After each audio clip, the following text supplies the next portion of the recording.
Hey guys, how's it going? So for today I'm going to show you how I made this grease lightning car with very little money, and I basically used whatever I had around me in order to make it. Here's a great shot of the real tires that I used underneath the car. So here I'm going to show you that I have duct taped 2 Toys for Tot boxes. We had these left over after Christmas, and I thought they were pretty sturdy for the car. And I basically just duct taped 2 of them together. Obviously, the bottom part, I used a wider box for the body of the car. And the top part was a smaller box for the convertible part, the window of the car. So here I'm just showing you the outline of the car. I basically created a bubble using this duct tape roll, and it just really gave a cute shape to the car. When I tell you I used everything that was around me, I mean, you'll see throughout this whole video, I used whatever I had around me in order to create the shape of this car. And as you see here, I have made a cute little curve for the shape of the car. This is a hurdle that I used for the grill of the car, and this is showing you the grill that I used. I created that actually with 4-pound weights. You're going to see in a second. I have, see there, the 4-pound weight. It was an awesome shape for the grill. So I just made sure that I created a line that was different from the grill of the car and the hood of the car, and that's exactly what I'm doing here with a hurdle jump. And the hurdle jump, I'm basically using it for the grill, just to kind of give it, like I said, a separation from the hood and the grill. And then I'm also going to be using the hurdle jump for the top of the car in order to create the convertible, the window part, and that's what I'm doing right here. And yeah, rather than using a ruler, this is, like I said, I just used whatever was around me.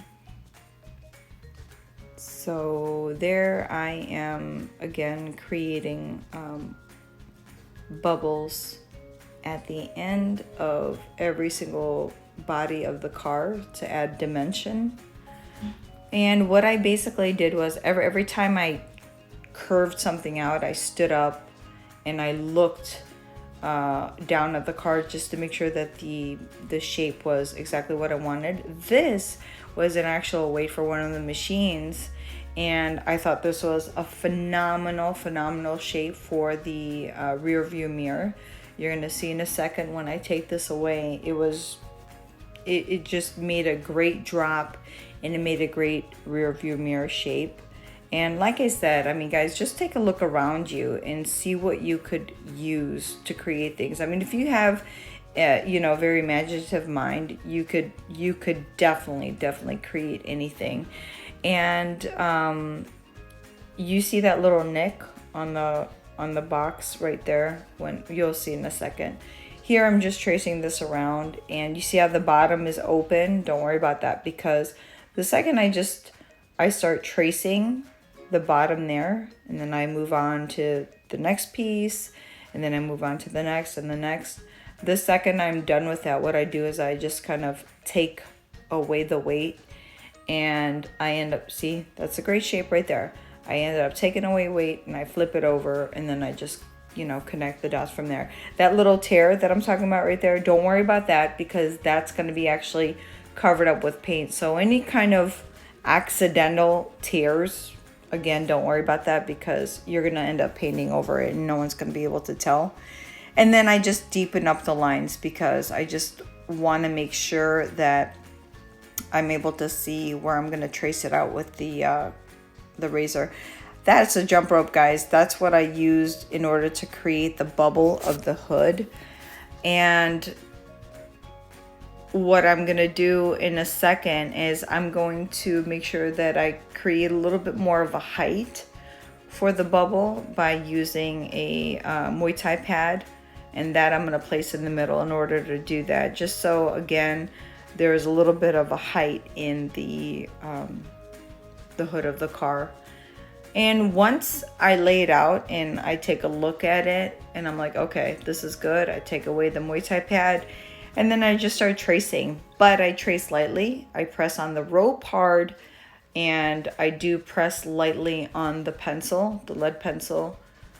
And once I have traced all around, that's when I take away the rope and I press a little bit harder on the line that I created. That way, again, when I cut this out with a razor, a box cutter, it's just a lot easier to see, and there's absolutely no mess up.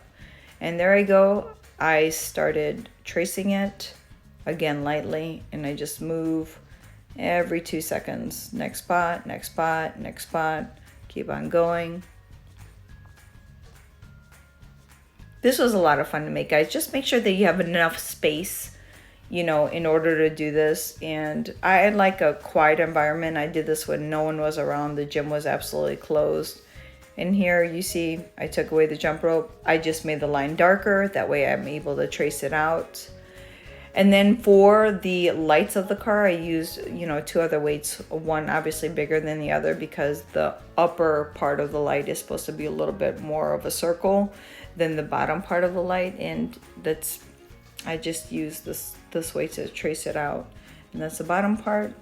You're gonna see towards the end, I added cute little lights that I found from the dollar store. So I basically just paid for the paint and those lights. And guys, look at how adorable this is. Look at the drop of the rear view. Look at how cute the grill came out. You paint it any color that you want, guys. I love the color white. I love the way that it accentuated everything else, every other detail. You know, the lightning, I loved that I made it yellow. The grill was gray, black with a little bit of white highlights. And then those lights I got from the dollar store, and they were different settings. So you could either make them flickering like that, or I'm going to show you in a second, you could just have them be still and like that. That's cute too. That came out really, really cute too. Look at that. And then I took a tire, an actual real tire, and I was cutting it in half, and it was so much work. I actually had my brother do it because I was just like, that took like an hour and a half for me to try to do one side, and I gave it to my brother to, you know, saw it in half. And then I glued the tire underneath and suspended this with TRX bands, and I added benches behind the car. That way we were able to stand behind the car and take pictures. I added tires around the car to give that theme up. You see the tires, you see the benches there? We stood behind them and we took pictures. And then I added tires on the side to create that, you know, garage feel, like exactly how it was in the movies. And you see how cute the lights are flickering? This was a jukebox that I made, and I basically used the Toys for Tot box. I think it was 2 for this. And those lights were from the dollar store. The noodle was a swimming noodle from the dollar store. The records were from the thrift store. This was a lot of fun to make too. If you want a video on this, please let me know. I'll be more than happy to make a video on that.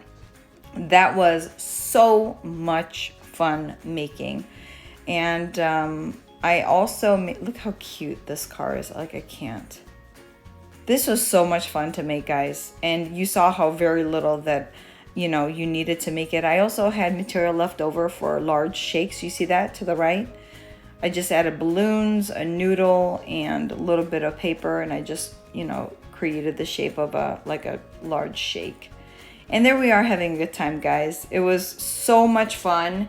This was for one of my kickboxing classes. This was during Halloween. Every year we did something different. So stay tuned for the next one, guys. I hope you enjoyed this. Give this a like. See you soon.